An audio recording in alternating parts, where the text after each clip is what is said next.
महाराज के चरणों में राजमती का प्रणाम स्वीकार हो। महाराज गुरुदेव आ चुके हैं, अपनी पीड़ा अपनी परेशानी बताइए गुरुदेव से। गुरुदेव के चरणों में भानु का प्रणाम स्वीकार हो। सर बढ़ाए तुम्हारे पुण्य और प्रताप को राजन, हमेशा सुखी रहो। गुरुदेव, हमारी बेटी सत्या को कोढ़ रोग हो गया है, इसी कारण आपको इस रात दरबार में बुलाना पड़ा। गुरुदेव, बुलाओ अपने बेटी सत्या को, देखता हूँ आखिर कैसे कोढ़ रूप हो गया। सत्या बेटी, आओ तो बतावे गले बोले कि अपन काम चुप रहते बोल मत हम जी बाबूजी। सत्या बेटी, तुमसे गुरुदेव कुछ पूछना चाहते हैं। आए लड़की, आज जो भी बातें पूछूंगा सही बताओगी? मजा लेना। हाँ जोगीराज, पूछिए। झूठ तो आज नहीं बोलोगी? नहीं। तो ठीक है, बताओ तुम्हारे पास कोई भाई था?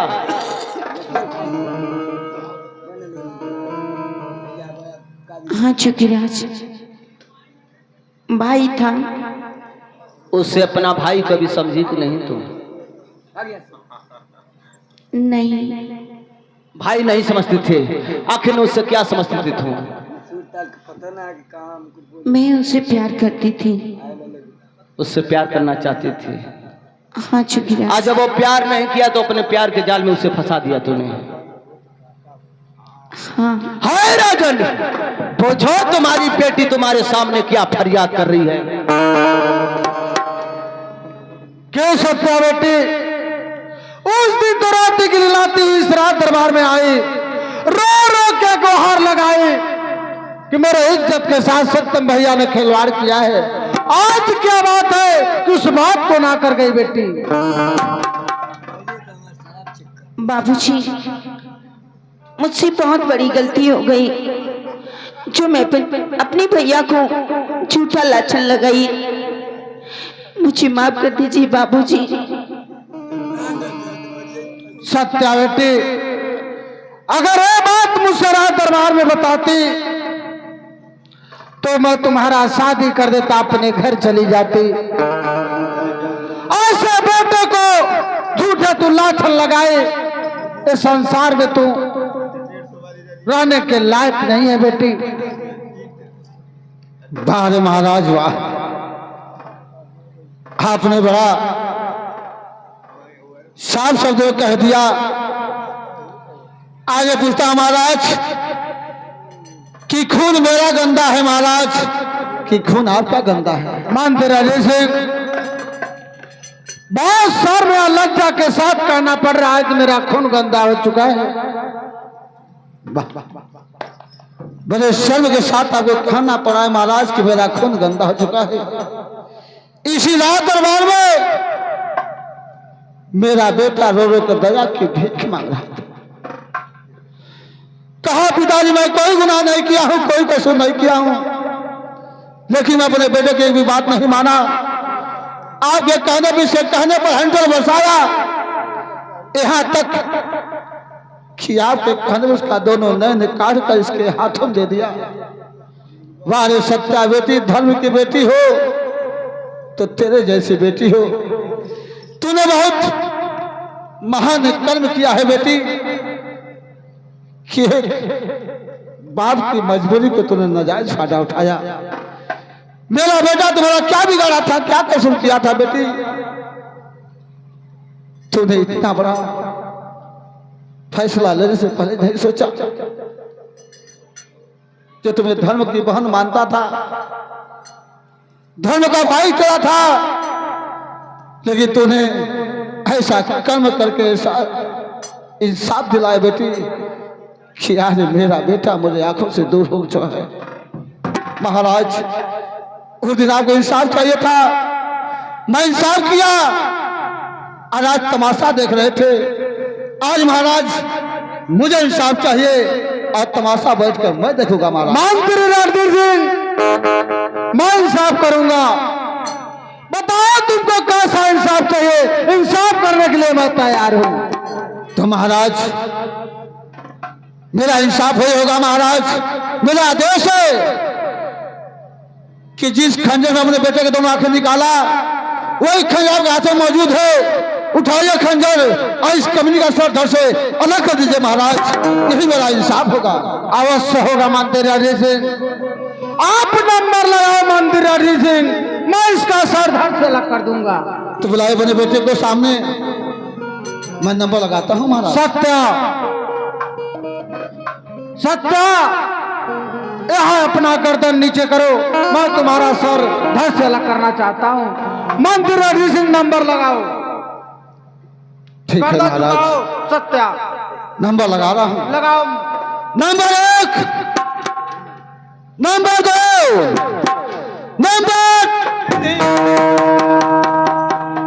गुरुदेव मेरे हाथों से खंजर क्यों पकड़ लिए गुरुदेव? हाय राजन, कोई भी भाई इस संसार में अपने जीते जी अपने बहन को अपने आंखों के सामने मर्द नहीं दे सकता है। पहचाना मुझे मैं कौन हूं? नजर उठा कर देखो, मैं वही सत्यम हूं जिसको इस हवेली से तुम दोनों मिलकर बाहर कर दिए थे। सत्यम बेटा, इसको इस राज में रहने लायक नहीं है। तुमको झूठा लाछन लगवाई, हम लोग तुम्हारे दोनों नाम निकलवा लिए, इस रात दरबार में इतने हेंटर लगवाए। बेटा ये हाथ तो माफी के लायक नहीं है। उठाओ खंजर, ये दोनों भुजा मेरे दूर कर दे बेटा। आए राजन, मैं भी रो रो के इस हवेली में करा था कि राजन मैं निर्दोष हूँ, छोड़ दो मुझे, लेकिन हमारी बात किसी को समझ में नहीं आ रही थी। देखो मेरी दशा क्या बन चुकी है, दर दर की ठोकरें खा रहा हूं। सत्यम बेटा, मैं इसी राज में एक बार ऐलान किया था कि जिस दिन मेरा बेटा सत्यम 18 वर्ष का हो जाएगा, मैं यहां का उसको राजा बना दूंगा।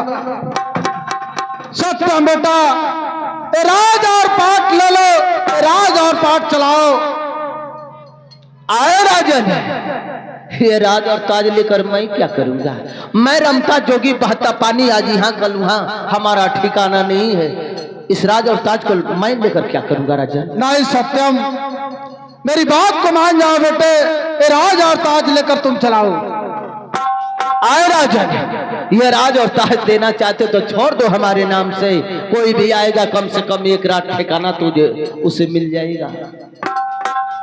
सत्यम बेटा, मुझे माफ कर दो बेटा, मैं तुम्हारा विनती करता हूं, मुझे माफ कर दो। जाओ राजन, मैं आपको क्षमा कर दिया। ठीक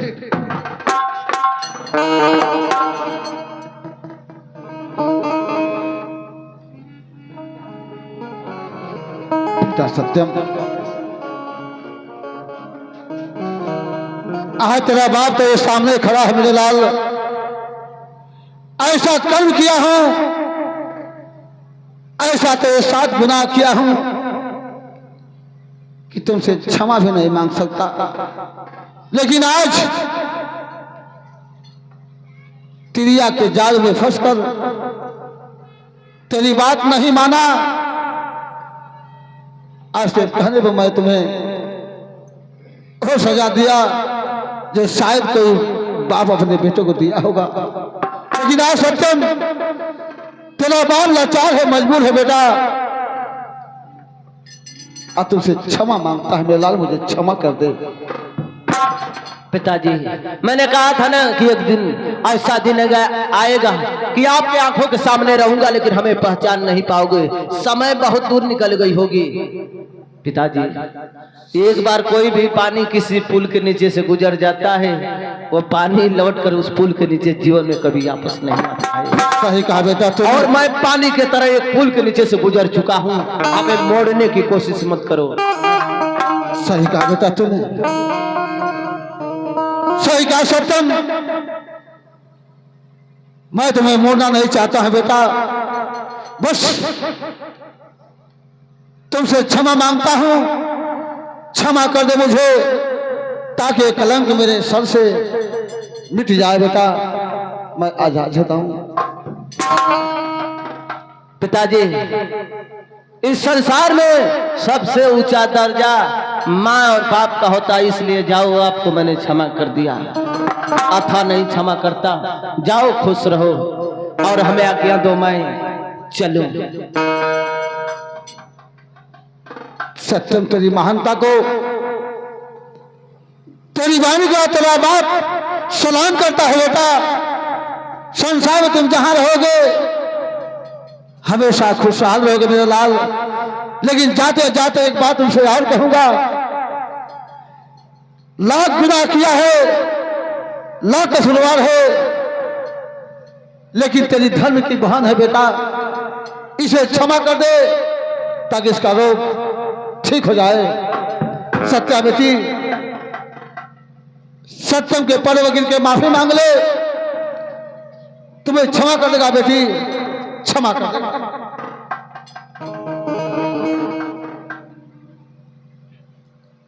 सत्यम भैया, मेरी गलती तो क्षमा योग्य नहीं जो मैं आपसे क्षमा मांग सकूं, लेकिन हो सके भैया, हो सके तो मुझे क्षमा कर दीजिए, मुझे माफ कर दीजिए भैया, मुझे माफ कर दीजिए।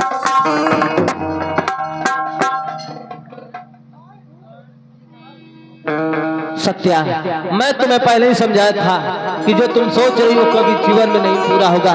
मैं तुझे अपना धर्म का बहन समझता हूँ और समझता रहूंगा। जाओ, मैं तुम्हें क्षमा कर दिया और आज से तुम्हारा कोल रूप निर्मल हो जाएगा, निर्मल हो जाएगा। जाओ, खुश रहो, जाओ। हाँ लीजिए मेरे दर्शक बंधु तथा संगीत कला प्रेमियों, अब यहीं से हमारा ड्रामा संपन्न होता है। जय हिंद, जय भारत, जय मां सरस्वती। और